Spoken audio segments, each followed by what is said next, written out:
Hello everybody, welcome to our English lesson. Today we are going to be discussing composition writing. Remember that composition is a very crucial part of our examination. That means we have to put enough practice in the writing. As the old adage states, practice makes perfect. And of course, small strokes fell the great oak. So what is a composition? A composition basically can be defined as a well-written piece of writing which ideas are expressed in a well-organized flow and sentences which convey a meaning. And of course, this builds up to paragraphs. So a composition is made up of several paragraphs. And of course, these paragraphs can be defined into three main parts of a composition. That makes the introduction of a composition. We also have the body of a composition. And of course, we have the conclusion of your composition.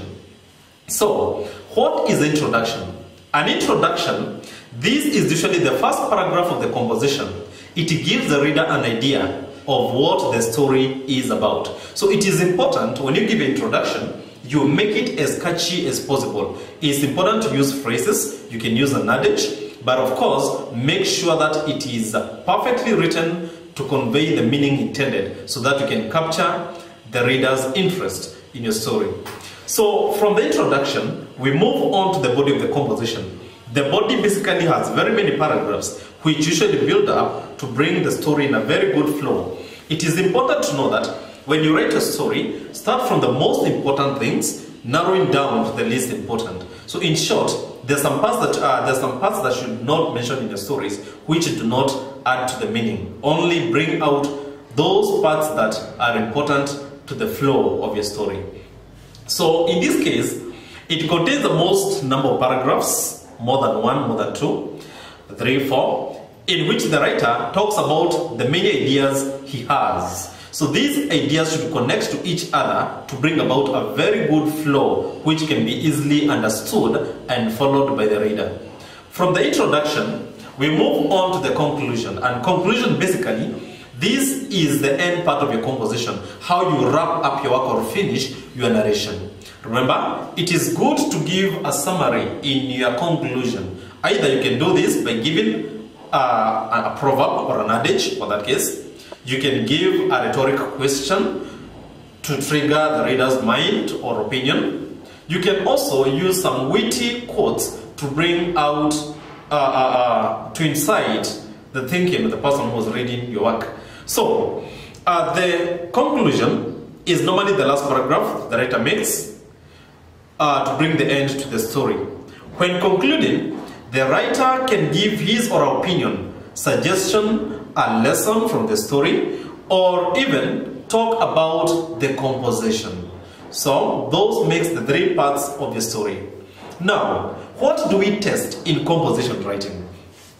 One of the things that we test is the creativity. How creative is the learner to write within the given rubric? Remember, you're given an open rubric whereby you can develop any kind of story.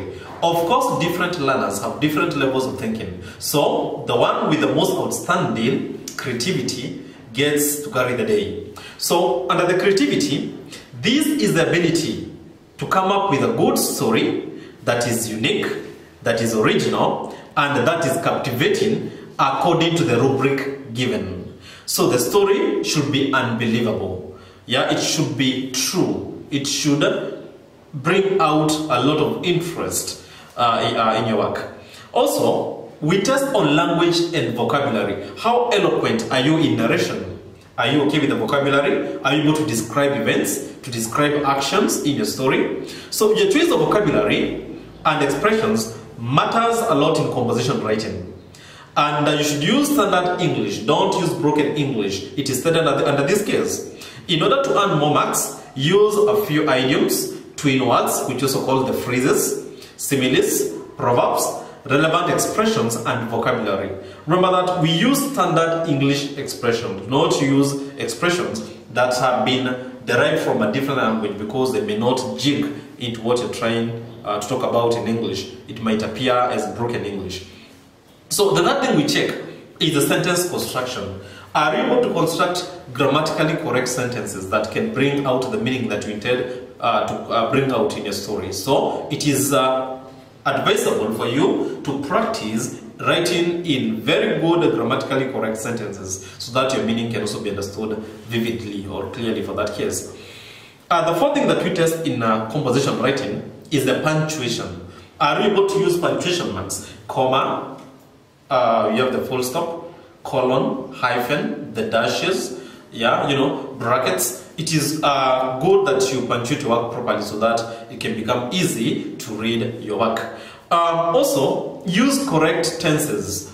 Either you can use the present tense, the future tense, or even the past tense in your narration. So it is good that you don't mix up your tenses in your narration. Also, we check the flow of the story. How do the events jig in your story? What comes first? What comes last? So remember that. Give your story a very good flow so that it can be easily understood without mixing up the ideas in your story. Also, we check on the spellings of words in your story. Remember, this is the most important part of English. Properly spelling the words.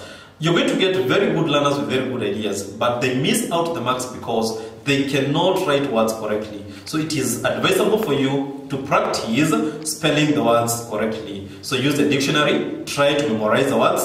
Yeah, so day in, day out, if you keep practicing, then you're going to achieve perfection of spellings. Also, handwriting is the last part that we check in a story. Remember that even if you wrote a very good story and wrote in a very shabby handwriting, you may not get the goal. So it is advisable that you practice writing in good handwriting. Their standards, let them appear clearly. The standards, how you indent your work. Let your work be very neat so that you can capture the reader's interest. Of course, I usually give this example to my learners most of the time. If a person gave you a golden watch for a birthday present and it was wrapped in a very old newspaper, then gets another plastic watch and wraps it very neatly in a gift wrapper, I'm very sure if you're told to pick either of the gifts, you're going to pick the one that is packed very well in the gift wrapper, because you tend to believe whatever is packed very neatly in a gift wrapper could be very expensive than the gift wrapper itself. But whoever finds a folded old newspaper, you're going to ignore it and just assume that whatever is inside there is even worthless. So that is the value of handwriting. When you wrap your work in a very good handwriting, you're going to capture the interest. So let's all practice writing composition. Thank you.